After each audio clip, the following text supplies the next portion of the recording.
जय श्री कृष्ण मित्रों। आज का प्रसंग माता यशोदा के वात्सल्य और नटखट बालकृष्ण के नटखट क्रियाकलापों से लिया है। और ये इतना रोचक है कि इससे आप सभी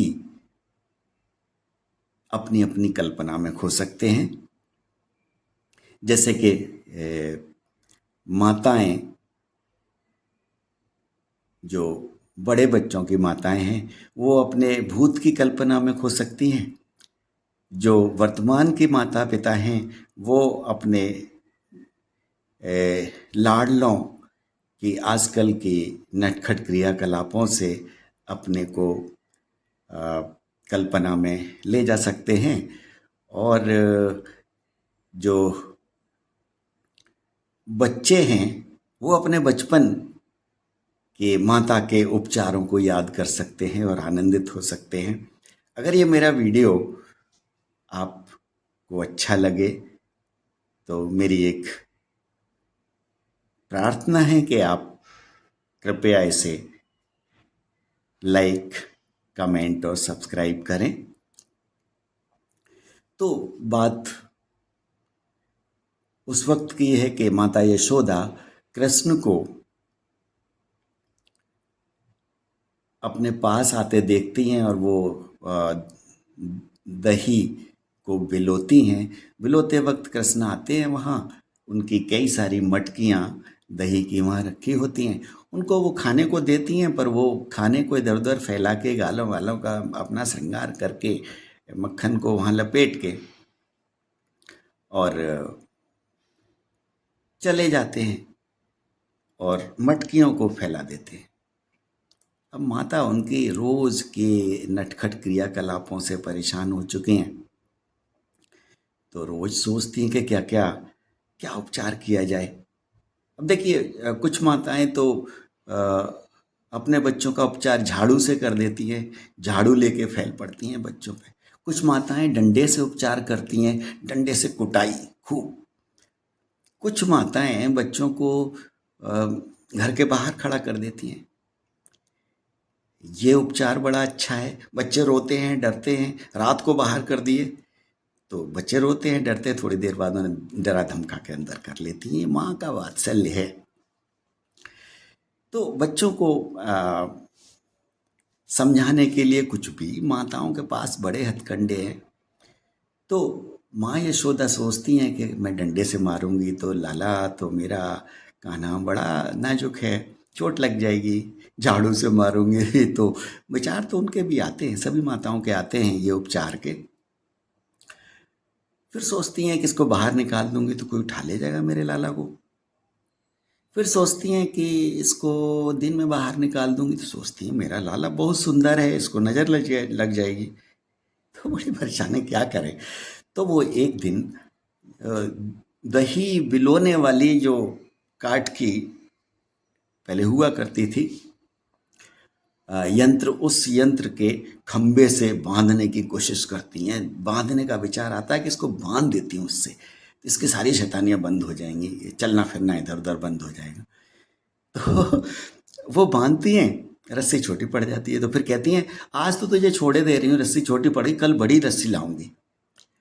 और फिर अगले दिन फिर सेम शैतानी शुरू होती है और माता यशोदा फिर रस्सी लाती हैं और रस्सी फिर छोटी पड़ जाती है। अब रस्सी छोटी पड़ जाती है तो फिर अगले दिन के लिए वायदा करती हैं कि कल बहुत बड़ी रस्सी लाऊंगी और तेरे को बांधूं। एक दिन कान्हा मुस्कुरा के बोलते हैं, माता बड़ी रस्सी लाती ही क्यों नहीं हो और वो छोटी ले आती हो। अब यहाँ अलग अलग विद्वानों के अलग अलग मत हैं। कुछ लोग कहते हैं कि कृष्ण बड़े हो जाते थे, रस्सी छोटी हो जाती थी। कुछ लोगों का मानना है कि रस्सी को छोटी कर देते थे कृष्ण।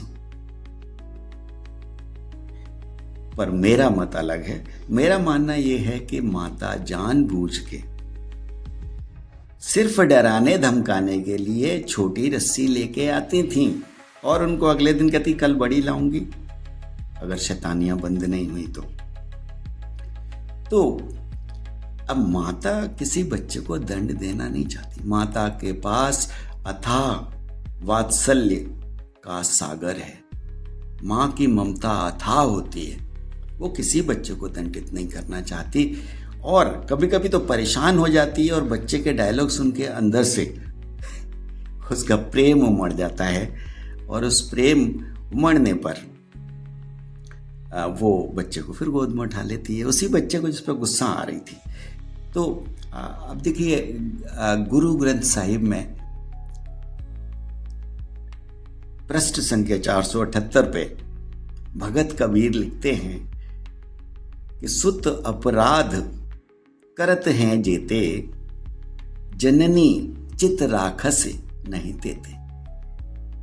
तो सुत बेटा या बेटी, बच्चे कितना भी अपराध करें, माँ के हृदय में कोई अपराध रहता नहीं है, वो सब भूल जाती हैं, चित्त पे नहीं ले जाती हैं, दिल पे नहीं ले जाती हैं। तो माता की ममता तो असीम है।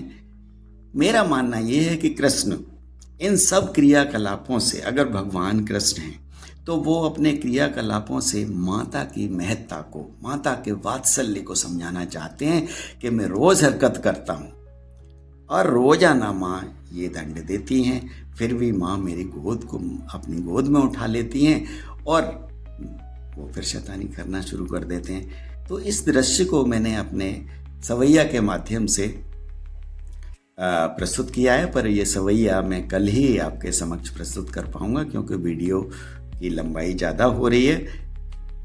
पर इस वीडियो के साथ मेरा एक संदेश ये है कि आधुनिक माता पिता कृपया बच्चों से बच्चों का बचपन ना छीने। बहुत छोटे बच्चों को आइंस्टीन बनाने की कोशिश मत करिए। कृपया बच्चों को बचपन जीने दीजिए। बच्चे अगर हमारी तरह बड़ों की तरह रहने लगेंगे, उनका बचपन ही कहाँ रहा। उनकी शैतानियों को, उनके नटखट क्रियाकलापों को आप अंदर से देखकर आनंदित हों। धन्यवाद। वीडियो की लंबाई अधिक हो रही है, कल मिलेंगे और इस दृश्य को पुनः सवैया के माध्यम से कैद करेंगे। जय श्री कृष्ण।